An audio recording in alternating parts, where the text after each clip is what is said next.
வாழ்க்கையை மாற்றும் 52 பழக்கங்கள். ஒவ்வொரு வாரமும் ஒரு புதிய ஹெல்த் டிப்ஸ்.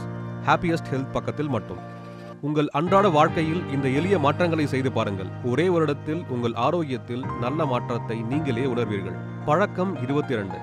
உங்கள் உணவில் 5 ப்ரோ கார்ப் முறையை பின்பற்றுங்கள். நாம் சாப்பிடும் உணவை எந்த வரிசையில் சாப்பிடுகிறோம் என்பது டயபெட்டிஸ் நோயை கட்டுப்படுத்தவும் உடல் ஆரோக்கியத்தை மேம்படுத்தவும் உதவும். ஆச்சரியமாக இருக்கிறது அல்லவா? உங்களின் ஒவ்வொரு வேளை உணவிலும் இந்த 3 நிலைகளை பின்பற்றி மாற்றத்தை காணுங்கள். நிலை 1. நார்ச்சத்துடன் தொடங்குங்கள். உங்கள் உணவை எப்போதும் காய்கறிகள் அல்லது சாலட்களுடன் தொடங்குங்கள். இவற்றில் உள்ள நார்ச்சத்து செரிமானத்தை மெதுவாக்குகிறது, வயிறு நிறைந்த உணர்வை தருகிறது மற்றும் இரத்த சர்க்கரை அளவை சீராக வைக்க உதவுகிறது. நிலை 2. புரதச்சத்துக்கு மாறுங்கள்.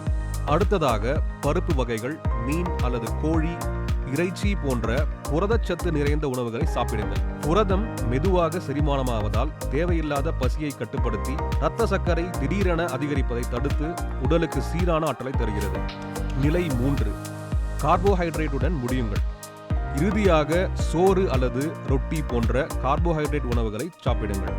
இப்படி கடைசியாக சாப்பிடும்போது சர்க்கரை இரத்தத்தில் உறிஞ்சப்படுவது தள்ளி போடப்படுகிறது.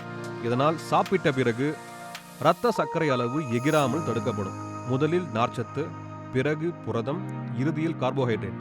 இந்த எளிய வரிசை உங்கள் சர்க்கரை அளவை கட்டுப்படுத்தவும் உடல் எடையை பராமரிக்கவும் பெரிதும் உதவும்.